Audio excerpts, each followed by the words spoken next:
Assalamualaikum warahmatullahi wabarakatuh. Oke teman-teman ya, ketemu lagi di channel saya.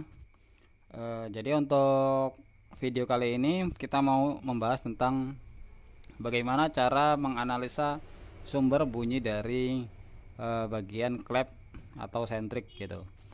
Jadi di video saya tentang cara setel klep Mio itu ada teman kita, teman subscriber yang minta buatkan tutorial tentang cara analisanya, karena katanya dia sudah coba setel klepnya rapet tapi suaranya masih nggak enak, kemudian katanya hidupnya susah gitu, atau mesinnya jadi nggak enak gitu.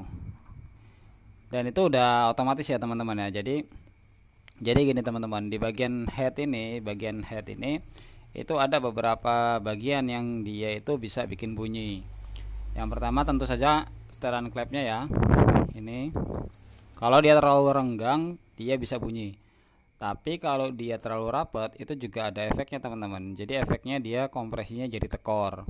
Nah, kalau kompresinya tekor, imbasnya itu ke yang pertama bisa susah hidup, kemudian yang kedua bisa jadi hidup tapi kemudian kalau Supra X125 ini kebetulan motornya Supra X125 itu biasanya anginnya itu minta ditutup rapet gitu, jadi susah disetel anginnya, atau bisa juga dia susah langsamnya nanti motornya gitu. Itu kalau setelan klepnya terlalu rapat. Tapi kalau terlalu renggang efeknya tadi paling bunyi ngelitik sedikit gitu, maka perlu dicari setelan yang pas gitu. Jadi memang kadang-kadang setel klep ini nggak cukup sekali ya teman-teman ya, harus beberapa kali.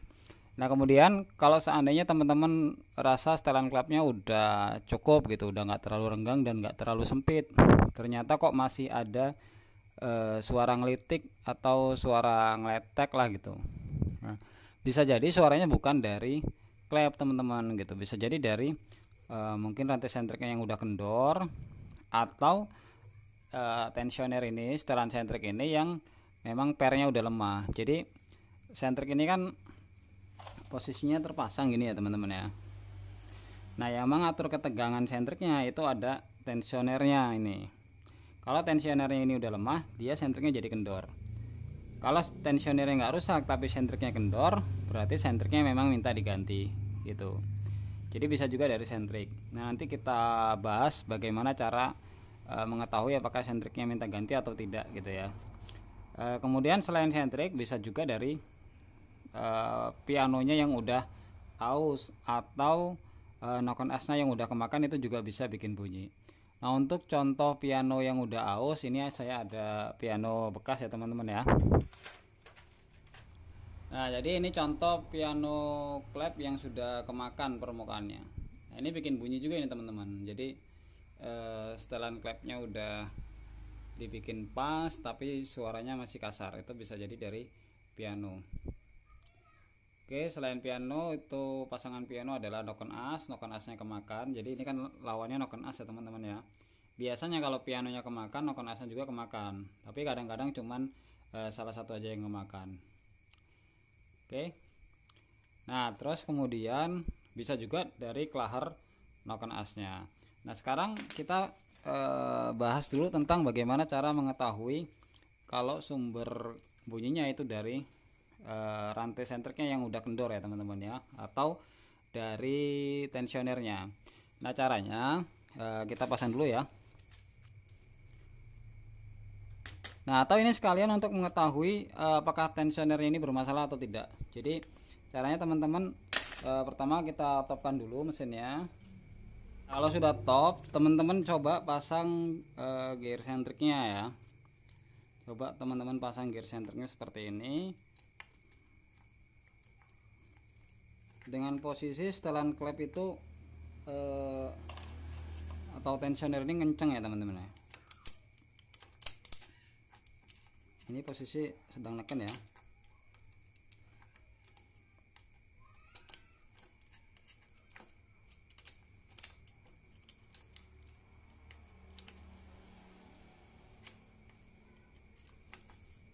Susah, kita kendorin dulu. Nah kalau dia posisi sudah neken gini, masangnya gampang, itu berarti memang sentriknya udah terlalu kendor teman-teman ya. Jadi nih kita kita tes dulu. Nah,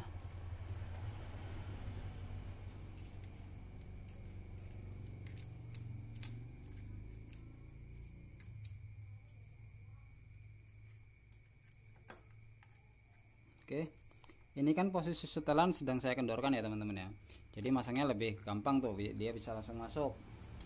Nah, tapi kalau seandainya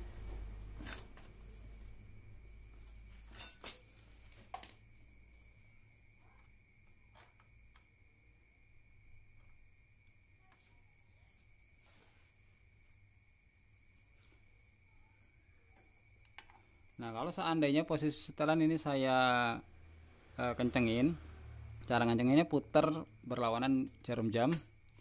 Nah, ini posisi neken ya teman-teman. Kalau posisi neken dia dipasang langsung bisa masuk gampang, itu kemungkinan memang sentriknya minta diganti ya teman-teman ya. Ini kan susah nih, ini kelihatan ya. Jadi harus dikendorin dulu baru dia bisa dipasang. Oke. Nah, kalau dia dikendorin dulu baru bisa terpasang, maka kemungkinan tensionernya ini aman. Nah, sekarang tinggal kita lihat setelah tensioner ini terpasang, setelan sentriknya ketegangan rantainya kendor atau tidak gitu. Nah, kalau seperti ini kencang berarti sentriknya aman, tensionernya aman. Maka kalau seandainya semuanya sudah aman tapi ternyata masih tetap bunyi, berarti memang harus dibuka bloknya teman-teman ya, harus dibuka, dipastikan apakah dari tadi pianonya atau noken asnya, atau bisa juga suaranya bersumber dari pistonnya gitu.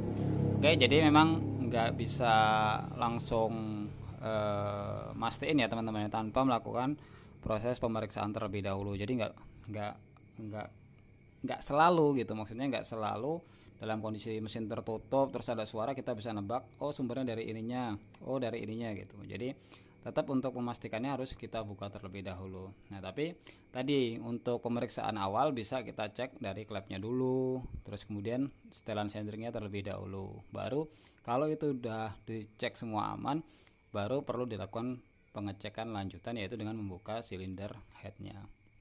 Oke, itu aja untuk video kali ini, mudah-mudahan bermanfaat ya teman-teman ya. Buat teman-teman yang masih bingung dan mungkin perlu informasi tambahan, boleh tanya-tanya di kolom komentar, dan boleh juga request minta buatin video apa gitu. Mudah-mudahan nanti kalau ada bahannya bisa kita buatkan ya.